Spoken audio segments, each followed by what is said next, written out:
These are some of the most toxic characters in anime. Let's start with selfish and slowly go towards the monsters one. Makoto is your average high school student, awkward and nursing a crush on his classmate Kotonoha. With the help of his friend Sekai, he finally gets to talk to her, and is excited to start dating. But things get interesting when Sekai kisses Makoto, as a reward for bringing them together, which light up new fuse in both of their hearts. Makoto begins dating Kotonoha, but on the side Makoto also starts flirting with Sekai. While Kotonoha is struggling and trying hard to open up to him, but Makoto starts emotionally neglecting her. Makoto soon kisses Sekai and eventually he sleeps with her. This marks the start of Makoto's descent into emotional manipulation. He justifies his cheating by saying, "I don't think I really like Kotonoha," but never come clean, rather than choosing between two girls. Makoto continues leading both on, sleeping with Sekai at night, while publicly dating Kotonoha. Over time his indecision and growing lust lead him to cheat repeatedly. He engages and sleeps with multiple girls, including his old friend Otome Kato, and as his reputation deteriorates, so does the emotional state of everyone around him, fracturing group friendship and leaving a trail of emotional devastation. Now Kotonoha starts to get mentally unstable, and clinging to the illusion that Makoto still loves her, instead of clarifying or ending it properly. He repeatedly lies, continues to sleep with Sekai and just ignore Kotonoha's needs. And then things get very serious very quickly, when Sekai tells Makoto she's pregnant with Makoto's child. Rather than elicit a serious response, spineless Makoto panics and ghosts her, and immediately trying to get back with Kotonoha. After all the emotional neglect, Makoto's attention gives Kotonoha a new hope. Sekai tries to get back with Makoto, but he excuses, "I can't deal with this." Leaving Sekai feeling used and emotionally wrecked, Makoto's abandonment pushes Sekai to limit, and she murders Makoto in the blind rage. Later Kotonoha discovers this and she kills Sekai. In the final shot of the series, we see Kotonoha on a boat, cuddling Makoto's severed head. Maybe now he won't flirt with other girls. Makoto is a proof that unchecked selfishness when paired with emotional cowardice can be most lethal thing around us. Gendo Ikari is the commander of NERV, the shadowy organization tasked with saving humanity from angels. When Gendo lost his wife Yui to a test experiment, he refused to heal. In the twisted obsession, he builds an evil plan to reunite with Yui, and in the process completely withdraw from his only son Shinji's life. When Shinji arrives at NERV, after years of abandonment, Gendo still didn't bother to greet him. Just order him to pilot an EVA, a giant machine to fight a monster.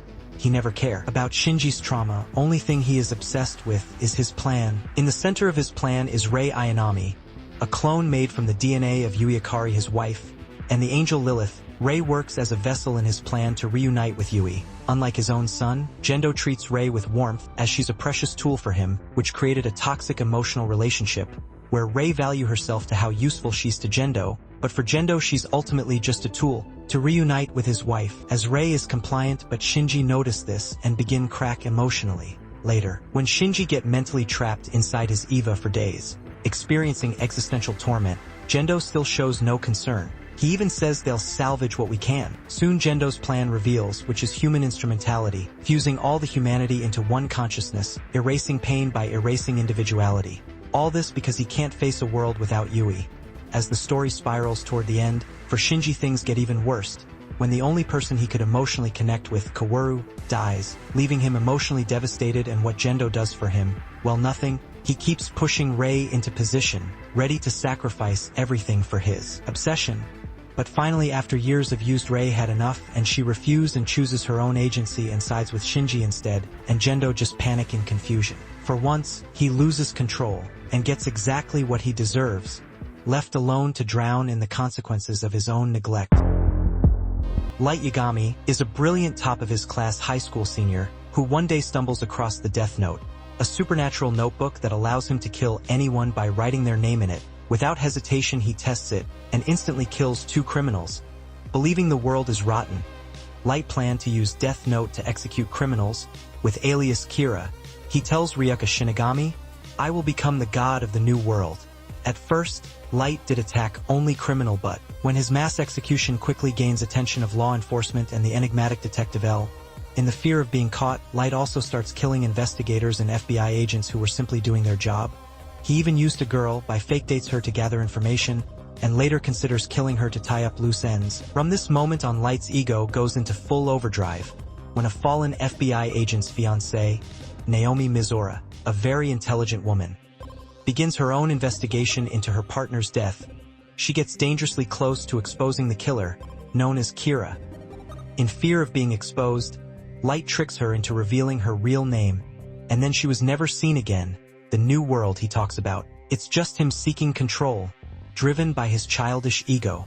His descent into moral corruption deepens even more as he meets Misa Amain, a devoted fan and the second Kira, who possesses the Shinigami eyes, giving her the ability to see people's names. Light exploits her love for him to his advantage, used her powers and eventually leading her to emotional dependency. In all of this, only one person equal to Light in the intellect is Detective L, who's keeping his eye on Light and come very close to corner him. But after a series of mind games, Light ultimately succeeds in eliminating L, not by outsmarting him but by using Rem, a Shinigami, to write L's name in the Death Note. Without even a flinch, Light watches L die. Light shows no regret, only a smirk. It was a moment where his ego seemed unstoppable, and I couldn't wait for this maniac's downfall. With L gone, Light becomes even bolder, joining the investigation team himself and manipulating everyone around him, including his own father. Light's downfall starts when L's successors, Nier and Mello, launch separate investigations. Nier quickly becomes suspicious of Light. He creates a trap, and under his plan, Light is finally cornered and exposed. Light pathetically abandons all pretense.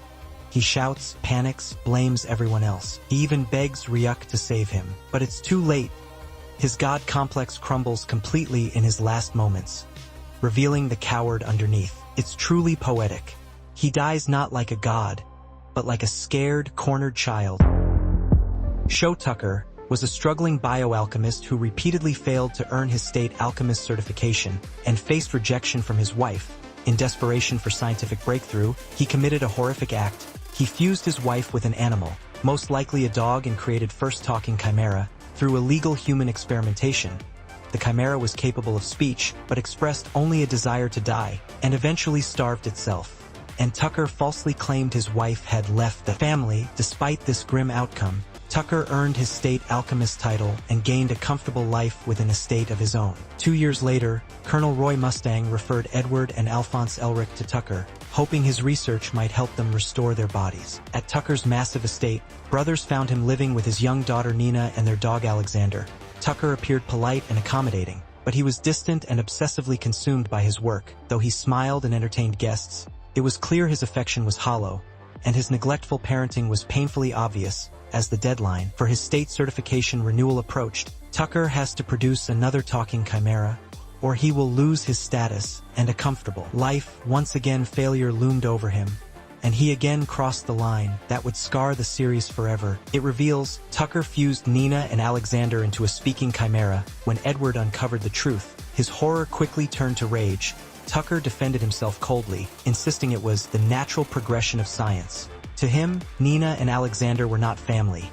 They were tools, sacrificed to save his career. He even tried to justify his actions by comparing them to the Elric's own tragic mistakes. Edward, overwhelmed with disgust, nearly killed Tucker on the spot. Instead, the brothers reported him, and Mustang placed him under house arrest, awaiting trial. Before justice could be served, Scar, a vengeful Ishvalan warrior who hunted state alchemists to avenge his fallen people, broke into Tucker's home and executed Tucker and ended the suffering of Nina. Tucker's story remains one of the most chilling portraits of a man who traded his humanity piece by piece for comfort, status, and fear of failure.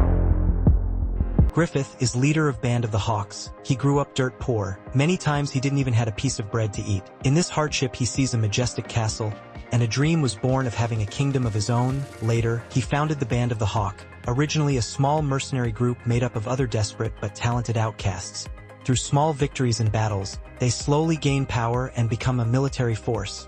In the duel, Griffith defeats Guts, and he makes him to join the Band of the Hawks. Griffith on outside shows that he values Guts as friend, but to him, he is nothing more than a piece in his grand design. Just like later, he starts a secret relationship with Princess Charlotte, not out of love, but to climb social ladder. Everything is transactional for him to reach his dream, and really everything, even his own body. A shocking detail reveals about Griffith that this beautiful man once sold his slim body to a filthy fat old noble to fund his growing army. Now this is what ambition looked like. If I only had this dedication, I would have 1,000 subs by now. But this ambition starts to crumble when Guts wins his freedom and leaves Griffith. He's spiral after losing not just a valuable pawn, but also an emotional support. To feel some control, he made biggest mistake of his life. Same night, Griffith impulsively sleeps with Princess Charlotte, which leads to his arrest, and he go through brutal torture, which made his body almost useless. Later, Griffith get rescued by his army and Guts, but by this time broken and disfigured, Griffith is so consumed by his dream that is losing hope for, and willing to cross any limit to achieve it, he finds Crimson's Behelit, and triggers the eclipse which calls the demonic beings on the hand of God. And in the infamous moment, Griffith sacrifice his entire army, who are his friends, his family, to join demonic beings and become one of God's hand. Griffith shows no remorse, no hesitation for his action, just ambition and annihilation of everything he builds, and in the final moments, he reborn as Femto, this purple one. And first thing he did, assault Casca in front of Guts, just to assert dominance on him,